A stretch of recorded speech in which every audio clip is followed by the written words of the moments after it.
अस्सलाम वालेकुम, क्या हाल है भाजी, ठीक हो? यह फुल का बूटा इन्फॉर्मेशन चाहिए किन्नी देर च तैयार होंदा है? हाँ जी, मतलब एदा बी लांदे हो कि एदा की होंदा है? अच्छा ठीक है, कि गुलाब दा उंदी कलम लगदी हैगी है, फिर आया हैगा अंदर अल्लाह दी मेहरबानी ऑपरेशन होंदा है दोबारा। मतलब एदी प्योंदकारी लगदी समझो ना मुड हो रहे जी जी, ठीक है, उतों ए केड़ी चीज है ए हो रहे। हाँ कलर भी हो रहे। हाँ जी, आ देखो ना हुन उत्ते कंडे हैगे ना, आ मुड हो रहे। हाँ जी, ए उत्ते टानी हो रहे। आहो अंदर समझो ए मुड खाली होंदे ने उच्चे, उन्हां दोबारा उंदा ऑपरेशन करके समझो कि चीरा दे के उंदे विच कलम लानी पैंदी इंदी एदी शाह बना के। फिर अगों प्योंदकारी होंदी है। अगों फिर ए फुल गुलाब नहीं है, ए कली है, कली है जेड़ा गया डेकोरेशन भी हशबो नहीं होंदी जैनमन नहीं हैगा, जैनमन गुलाब होंदा देसी, ओ होगे लगे ओ उधर लगा था जेड़ा ਅਸੀਂ ਬਣਾ ਕੇ ਆਏ ਹਾਂ। ਦੇਖ ਤੇ ਵੀ ਹੈ ਹੀ ਫੁੱਲ ਵਾਲਾ। नहीं नहीं ये भी नहीं है जैनमन, ਇਹ ਵੀ ਜੈਨਮਨ ਨਹੀਂ ਹੈ। है जैनमन नहीं, जैनमन गुलाब होंदा। ਜੈਨਮਨ ਦੀ ਪਹਿਚਾਨ ਕੀ ਹੈ? पछाण है निक्का फुल होवे तो उंदी खुशबू ज्यादा आवे दी। खुशबू नहीं है ठीक है, इंदी खुशबू नहीं है, भुरे दा नहीं, वो इंजे तुसी 2-3 बार करने ना भुर जाना। अच्छा वो भुर जाएगा, यानी असल पहचान है दिया है आर्टिफिशियल नकली नाले वो ना बहुत ही निक्का फुल होवेगा। अच्छा अच्छा, ਤੇ ਇਹ ਕਿੰਨੀ ਦੇਰ ਤੇ ਪਿਉਂਦਕਾਰੀ ਲੈ ਉਹ ਕਿੰਨੀ ਦੇਰ ਤਿਆਰ ਹੋ ਜਾਂਦਾ? ਪਾਣੇ ਇੱਕ ਸਾਲ ਦੇ ਵਿੱਚ ਹੁੰਦਾ, ਇੱਕ ਸਾਲ ਦੇ ਵਿੱਚ ਹੋ ਜਾਂਦਾ, ਮਤਲਬ ਇੱਕ ਸਾਲ ਪੂਰਾ ਲੱਗਦਾ ਫੁੱਲ ਤਿਆਰ ਹੋਣ ਤੱਕ? ਫੁੱਲ ਪੂਰਾ ਸਾਲ ਲੱਗਦਾ। ਅੱਛਾ ਅੱਛਾ ਅੱਛਾ, ਇਹ ਚੱਕਰ ਇਹਦਾ। ਤੇ ਇਹ ਰੋਜ਼ ਦਾ ਫੁੱਲ ਲਾਉਂਦੇ ਫਿਰ ਬਹੁਤ ਜ਼ਿਆਦਾ ਮਾਸ਼ਾਅੱਲਾ ਫੁੱਲ ਹੋ ਗਿਆ ਜਿਸ ਸਮੇਂ ਵੇਖਣਾ। ਇਹ ਤੇ ਫਿਰ ਲੱਥਣ ਦੇ ਹਲਾਂ ਵੀ ਕਾਬਲ ਹੈ ਬਹੁਤ ਜ਼ਿਆਦਾ। ਕਿੰਨੇ ਮਨ ਨਿਕਲ ਆਣਾ ਇਸ ਟਾਈਮ ਜੇ ਅਗਰ ਸਾਰਾ ਲਾਇਆ ਜਾਏ? मन नहीं निकलता है ना, कलियां दे हिसाब होंदा है 2500 कली निकलती है, ये भी ऐसे बहुत ही खुली कली नहीं इस्तेमाल होंदी है ना, ਵੱਡੇ ਫੁੱਲ ਹੋ ਜਾਣ। ਵੱਡੇ ਫੁੱਲ ਹੋਣਾ ਉਹ ਇਸਤੇਮਾਲ ਨਹੀਂ ਹੁੰਦੇ, ਉਹ ਹੈ ਉਹਦੇ ਉਹ ਪੱਤੀਆਂ 'ਚ ਜਾਂਦੇ ਨੇ, ਉਹ ਪੱਤੀਆਂ ਵਿੱਚ ਜਾਂਦੇ ਜਿਹੜੇ 300 ਰੁਪਏ ਕਿਲੋ ਹੋਏਗਾ ਹੋਰ ਕਿੰਨੇ। ਜੀ। ਇਹ ਤੁਸੀਂ ਕੀ ਕਰਦੇ ਹੋ ਭਾਜੀ? ਇਹ ਤੁਸੀਂ ਗੋਡੀ ਕਰਦੇ ਪਏ ਸੋਣੀ ਕਿ ਇਹ ਵਿੱਚੋਂ ਬੂਟੀ ਕੱਢਦੇ ਪਏ? ਨਹੀਂ ਗੋਡੀ ਕੱਢਦੇ, ਮੈਂ ਗੋਡੀ ਨਹੀਂ ਹੁੰਦੀ ਪਈ ਨਿਕਲਦੀ। ਅੱਛਾ, ਤੇ ਗੋਡੀ ਕੇ ਮਹੀਨੇ ਬਾਅਦ ਇੱਕ ਵਾਰੀ ਕਰਦੇ ਕੀ ਚੱਕਰ ਹੈ? ਮਹੀਨੇ ਬਾਅਦ ਇੱਕ ਵਾਰੀ, 2 ਮਹੀਨਿਆਂ ਬਾਅਦ। ਤੇ ਖਾਦ ਵਗੈਰਾ ਹੀ ਪਾਈ ਦਾ ਕੋਈ? ਖਾਦ ਠੀਕ ਹੈ। ਉਹ ਚਿੱਟਾ ਫੁੱਲ ਵੀ ਆਹੀ ਚੀਜ਼ ਹੈ, ਬਸ ਰੰਗ ਦਾ ਫਰਕ ਹੈ? ਹਾਂਜੀ ਰੰਗ ਦਾ ਫਰਕ ਹੈ, ਚੀਜ਼ ਉਹੀ ਹੈ। ਮੈਂ ਕਿਹਾ ਸ਼ਾਇਦ ਉਹ ਮਤਲਬ ਮੁਖਤਲਿਫ ਰੰਗਾਂ ਦੇ ਤੁਹਾਨੂੰ ਪਿਉਂਦਕਾਰੀਆਂ ਲੱਭ ਜਾਂਦੀਆਂ ਨੇ ਫਾਰਮ ਤੋਂ। ਮਾਸ਼ਾਅੱਲਾ ਚਿੱਟਾ ਜ਼ਿਆਦਾ ਪਿਆਰਾ ਲੱਗਦਾ ਵਾ। ਇਹ ਚਿੱਟਾ ਕਿੱਥੇ ਜਾਂਦਾ? ਇਹ ਵੀ ਸਮਝੋ ਦੁਕਾਨਾਂ ਤੇ ਜਾਂਦਾ, ਕਿੰਨੀਆਂ ਗੱਡੀਆਂ ਲੱਗਦੀਆਂ ਨੇ, ਮਸ਼ਹਰੀਆਂ ਲੱਗਦੀਆਂ ਸਾਡੀਆਂ ਹੈਗੀਆਂ ਨੇ, ਉਹਨਾਂ ਤੇ ਲੱਗਦਾ ਸਮਾਨ ਹੁੰਦਾ।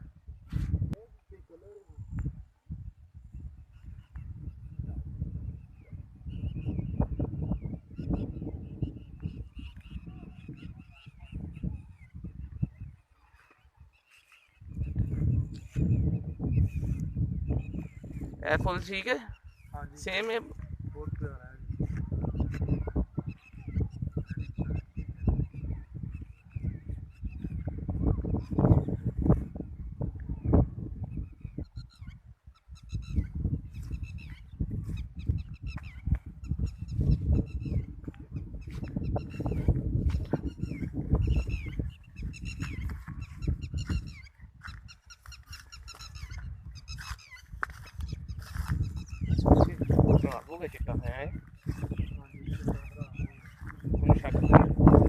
ਭਾਜੀ ਖਰਾਬ ਤੇ ਨਹੀਂ ਹੋ ਗਿਆ ਫੁੱਲ ਚਿੱਟਾ ਚਿੱਟਾ ਫੁੱਲ ਖਰਾਬ ਤੇ ਨਹੀਂ ਹੋ ਗਿਆ ਆਹ ਪਰ ਇਹ ਨੁਕਸਾਨ ਵਾਲਾ ਕੰਮ ਲੱਗਦਾ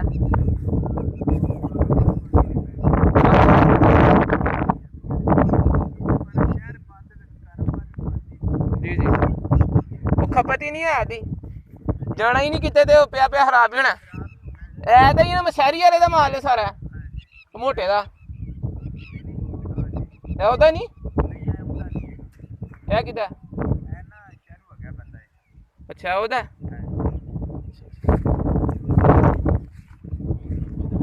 ਉਹਨੇ ਵੀ ਇੰਜ ਕੀਤਾ ਸੀ ਲੰਬੜਾ ਕੋ ਲਈ ਦੀ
ਇੱਥੇ ਰਿਹਾਇਸ਼ ਕਰ ਲਈ ਜੇ ਅੱਛਾ ਅੱਛਾ ਇਹ ਪਿਛਲੀ ਵਾਰੀ ਵੀ ਆਇਆ ਪਿਛਲੇ ਸਾਲ ਵੀ ਸੀ ਇਹ ਡਰਦੀ ਹੈ ਉਦੋਂ ਵੀ ਡਰਦਾ ਸੀ ਹੋਰ ਸੀ ਮਹਿਲੇ ਦੀ ਅੰਮਾ ਹੋਣੀ ਹੈ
कैसा लग रहा फूल अच्छा है वेरी गुड हवा देखो कैसे चल रही है ओहो डस्टी स्ट्रॉन्ग आ गया पीछे साइड पे जाओ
जब मैं इसको टच करूँगा ना ऐसे हाँ जी। ऐसे, तो आप ये बटन प्रेस करना है।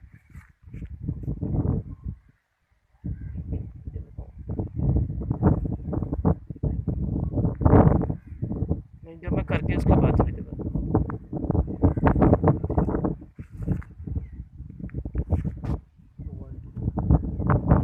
एक मिनट अगर रोशनी तो आ रही है सर।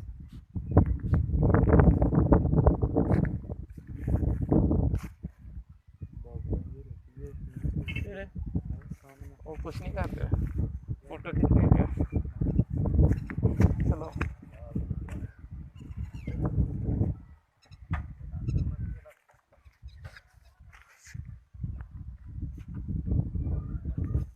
इसको नीचे से पकड़ के रखा सी।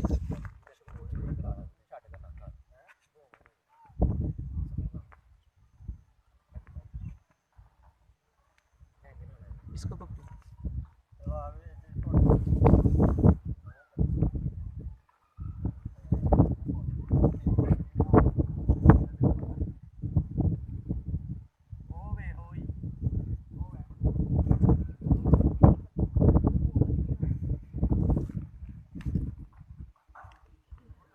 रहने दो।